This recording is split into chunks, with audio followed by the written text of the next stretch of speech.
Before I go on to smiling and eye contact, I did want to go over the reading quickly. There were 20 hand gestures you should be using. Actually, I didn't think all of the 20 were that well presented. They may be well thought out, they may be good ideas, but they weren't presented, all of them were not presented equally.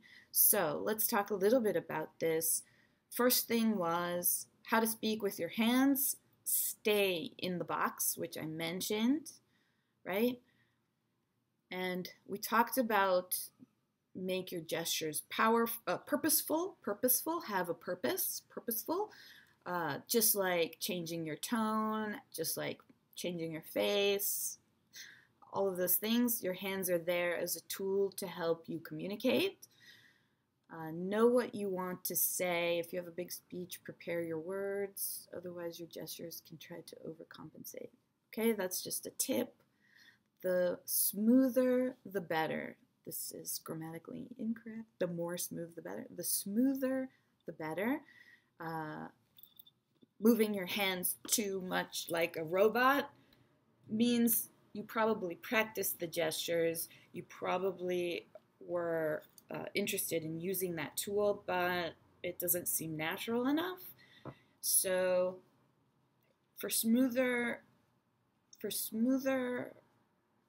use of your hands, I strongly suggest you do the practice videos, giving opinions. Try to use your hands the way we're talking about while you're making your videos. It'll make it seem, it'll be using the tool so that when you need the tool, it feels very natural to use. The same thing is what I say about pronunciation. When you move your mouth and clearly practice pronouncing, then the muscles are more prepared and they're ready to speak more fluently. It sounds more native, more natural. They also say film yourself. And the last one is to be careful cross-culturally. I don't know of any example. I do know. I do know. The Korean example. All right, the Korean example. In Korea, when you call someone over, this is the hand gesture that you're doing. If you do the American hand gesture, hey, come here, then it's insulting because this is the way you talk to a dog. In America, this means go away. Like, go. Get out of here. Get. Don't come over here. So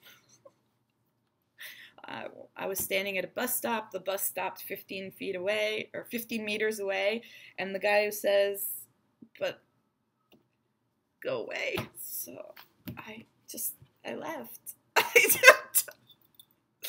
Because I didn't know that this means come here. I'm not stopping at the stop. Come over here. How was I supposed to know? There's no way for me to know. Anyways, different hand gestures in different countries. That's the point. Okay. All right. We talked about listing 1, 2, 3. That one was easy. A tiny bit or a big amount. Talked about that. They talk about listen up. Calling attention. It's a very strong gesture. Strong gestures should be used thoughtfully. Yeah. Otherwise, they lose their power. Right? So don't use it 10 times in one public speech. Just use it once every couple of speeches. You can say, we need to focus our attention on this product. This gesture, it's very strong. All right. I'm determined. It's a little too flashy for me. Unless I'm being cute, I probably wouldn't use that. You can tell that it's a cute thing because in the article there's a baby. The baby is making this. That's all right. Here's another big grand gesture. Everything. When it comes to grand gestures, just use them once, once in your life. Just once in your life. You get one chance. Small, medium, and large helps emphasize the different sizes. This one, actually, we talked about one article, the article I talked to you about during the lesson, they said, don't do this one. This article says, this gives me confidence. This is the roof one or the spider one, whatever it is. The name of it is not as important. My point was, I don't know, I feel like if I put my hands like this in front of my face while I'm talking to you, then I'm saying that I'm smarter than you. I don't know why that's overconfident, maybe overconfident. Personally, I'm keep your hands held down until you need to use them. I did mention that if you do fidget a lot, that's really bad. So this is better than fidgeting. Okay, that was my point. Let me tell you, this is as long as you're doing it to the side, I think it's okay. Too much like pointing, I don't think that's great. Number 9 is just apart, same as size. I think size, just, we use a lot of words when we're public speaking, and hand gestures for sizes, I think, are just helpful to keep information organized. This is also big gesture, it's fine, just don't overuse it. And then when you get to 11, no picture, which I think is not good. It's not consistent with the rest of the article. 12 is you. I think open palm.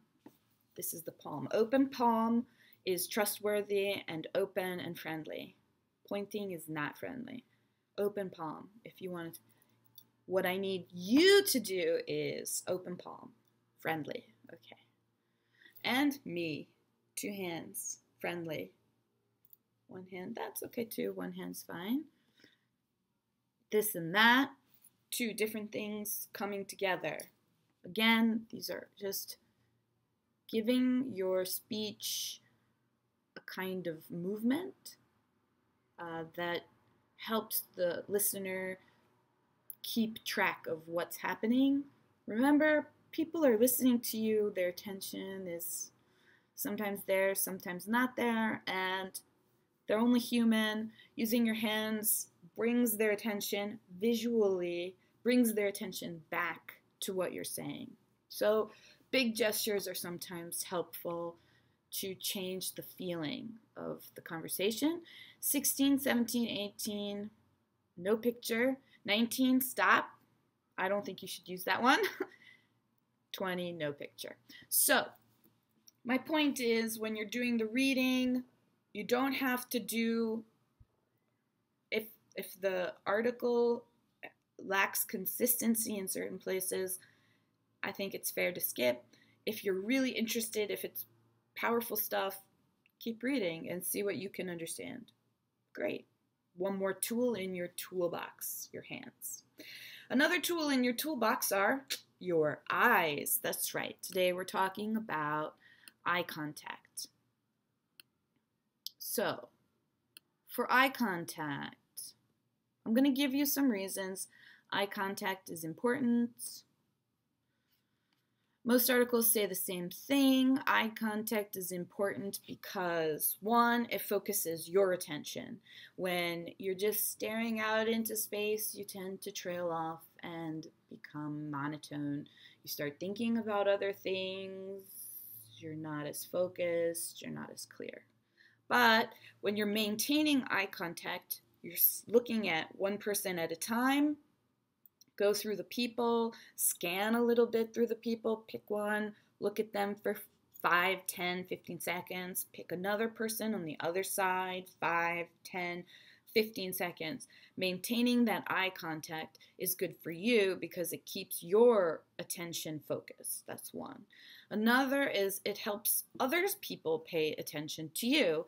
If you're watching somebody, your mind tends to wander off because it's not your subject, and you're not feeling the stress of being a public speaker, and you've got your personal life, you know, you got your kids to think about, and, oh, what am I making for dinner tonight? Oh, I got lots to think about. So suddenly the person is paying attention to you, then, oh yeah, I'm paying attention. So it helps them pay attention to you. Eye contact has authority. What do I mean? I mean, making eye contact doesn't mean you are the most knowledgeable person about this, but you obviously have confidence in what you're saying because you're looking me directly in the eyes and giving me this information. If you're looking at your paper and you're maybe not so sure about your information, I can tell because you're not going to be making eye contact. Making eye contact means you're confident about what you're saying. Keeping eye contact also is a sign of confidence. So there's something a little bit aggressive about eye contact. Before a fight, people tend to maintain eye contact for too long. Too short, I'm not confident. Right amount of time. Remember, in an audience, there are a lot of people, a lot of faces. Each one of them, you give 15, 20 seconds, and you move to the next one. If you just stare at one person the whole time, that person might start feeling uncomfortable or not sure why you're just staring at them. Like, I guess if they're the boss, if you're staring at the boss, everybody else in the room will stop listening to you. You're not talking to them. You're just talking to the boss. So just consider what you want and what you need. If you are making contact with everybody in the room, eye contact with everybody in the room, they feel like they're part of the conversation. Because remember, presentation is me speaking to you, and you don't necessarily have a chance to respond. So the eye contact is me inviting you to participate in a passive way, but it feels more active.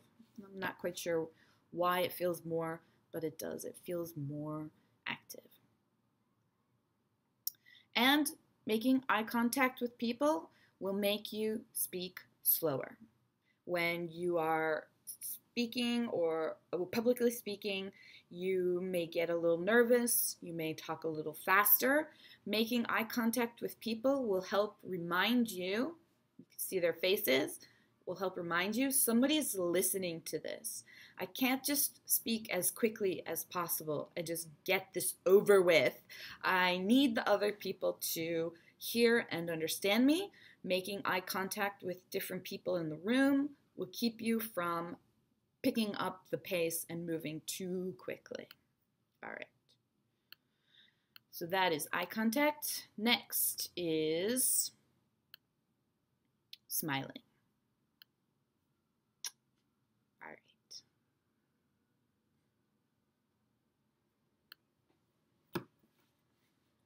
Okay. When you're talking about something serious, you still have to smile. And we're talking in an American culture, again, I'm not talking about you speaking in your native culture, in your native language. I'm talking about speaking to foreigners in a public space. Even if you're talking about sad, angry, frustrating things, you're still going to smile. Okay? Okay, let's talk about it.